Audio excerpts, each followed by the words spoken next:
You've been in a conversation where every answer you give is the wrong one. A situation where you are damned if you do and damned if you don't. Most people think they can talk their way out of it. They're wrong.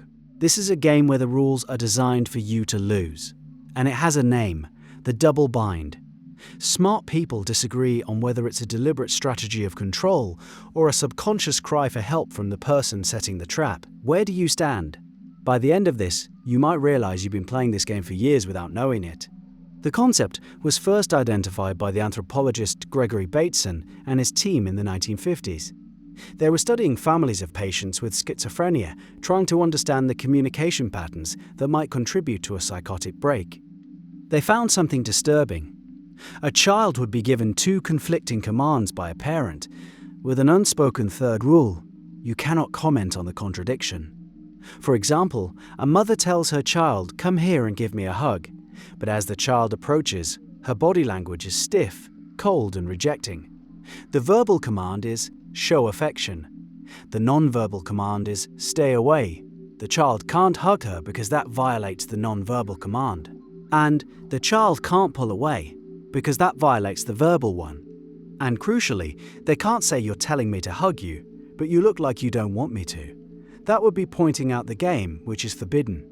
Trapped. Whatever the child does, they fail. Over time, Bateson theorized this could shatter a person's ability to interpret reality. That sounds convincing, a clear mechanism of psychological damage, but there's a problem with seeing this only as a clinical issue from decades ago. These patterns are everywhere. Think about the boss who tells you, "I need you to take more initiative and be a leader." You see a problem with a workflow, so you take the initiative and propose a new system. The boss then pulls you aside. "Why did you do this without clearing it with me?" You can't just go changing things. You followed the first command, "Take initiative," and you were punished by the unspoken second command, "Don't do anything I haven't personally approved." The bind is be autonomous, but only in ways I would have chosen for you.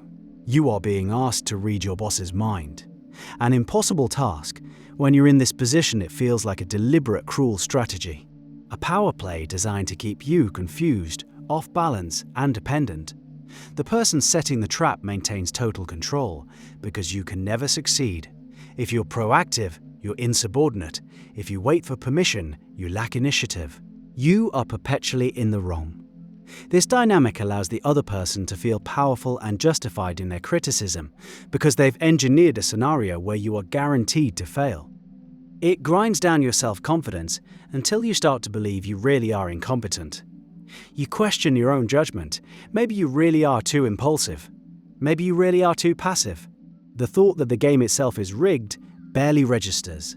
Your brain is too busy trying to solve the unsolvable puzzle. That's the victim's experience. Raw. Frustrating. It feels personal. And yet, the other side has its own blind spot, one that's far less strategic than you might think. Is the person setting the trap a Machiavellian genius, plotting your demise? Sometimes, but often, it's something more pathetic.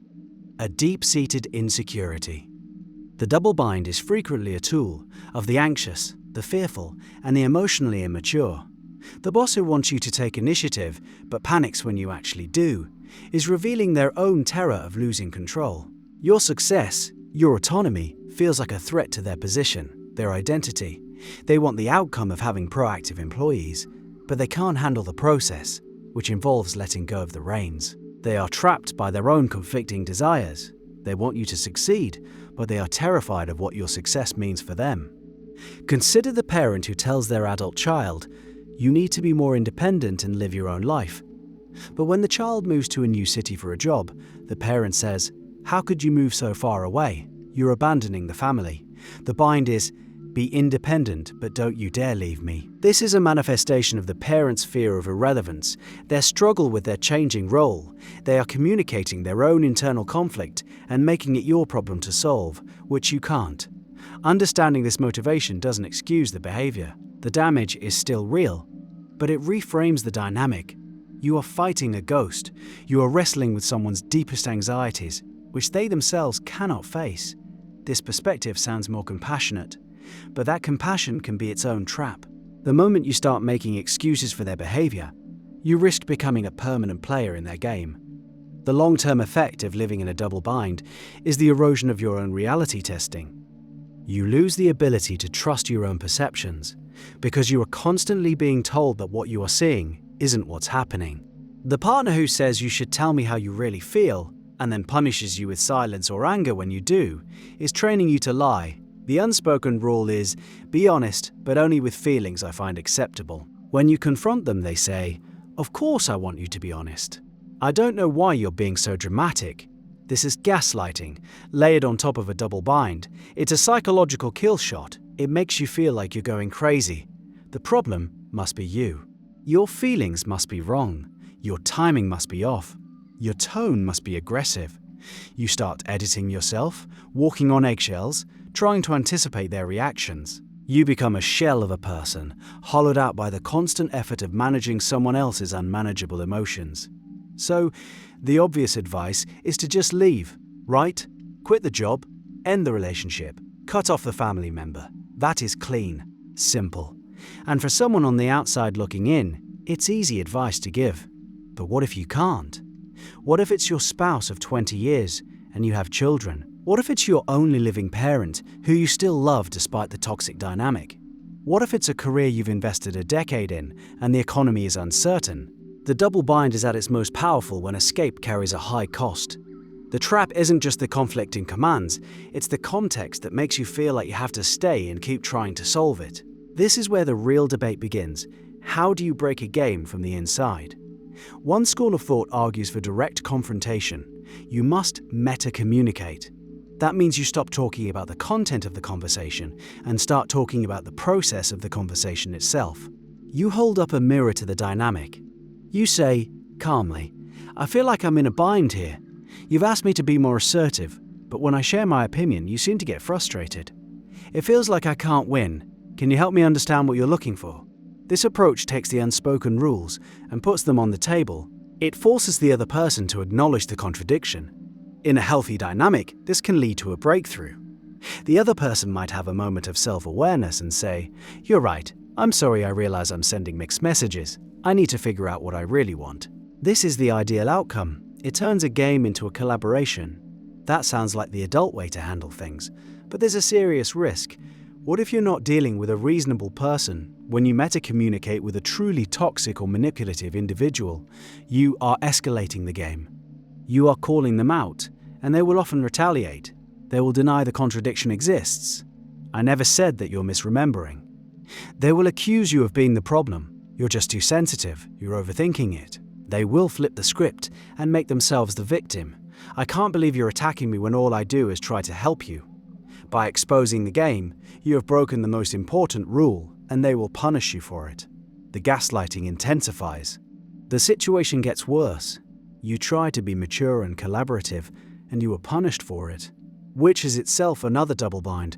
Solve our communication problem, but don't you dare point out that I am the source of it. So if direct confrontation can backfire, what's left? This leads to a more radical strategy. Refuse to play. This is a subtle and powerful move. It involves a form of strategic disobedience. Instead of trying to solve the impossible puzzle, you choose to act as if one of the conflicting commands simply doesn't exist. The boss wants initiative, but also wants total control? You pick one. You either consistently take initiative and accept the occasional friction as the cost of doing your job well, or you consistently ask for permission and document everything, forcing them to live with the slow pace they have created. You don't bounce back and forth trying to please them. You choose a single, consistent strategy and stick to it. You are taking back control by refusing to be whipsawed by their internal conflict. Imagine the parent who demands independence, but also guilts you for it.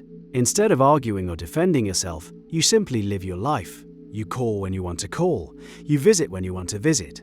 When they lay the guilt trip, you respond with calm, loving detachment. I'm sorry you feel that way. I'm looking forward to seeing you at Christmas. You don't take the bait. You are acknowledging their feelings without accepting responsibility for them. You are refusing to play the game of prove you love me by abandoning your life. This is powerful. It steps outside the frame of the bind entirely. It says, your internal conflict is yours to solve. I will not set myself on fire to keep you warm. This is the path to freedom, but this path has a toll. The price of refusing to play the game is often the relationship itself. The other person may escalate their behavior, unable to handle their loss of control over you. They may become more demanding, more critical, or they may withdraw entirely. When you stop enabling the dynamic breaks. Sometimes that means the relationship can be rebuilt on healthier terms. Often, it means the relationship ends. You have to be willing to accept that outcome. You have to be willing to lose the job, to distance yourself from the family member, to end the marriage. The ultimate double bind is that the only way to save yourself is to risk losing everything you are trying to hold on to. You have to choose between their comfort and your sanity. So you understand the architecture of the trap now. You see the conflicting commands, the unspoken rule against speaking the truth, and the emotional turmoil it's designed to create. You see how it can be a deliberate weapon of control or a desperate symptom of someone else's fear. You see the options, the hopeful path of direct conversation and the radical path of strategic refusal. And you see the cost. So, here is the question. Look at your own life, your job, your family, your closest relationships. Where are you playing a game you can't win? And now that you know the rules are rigged, what's your next move? When does patience become participation in your own destruction?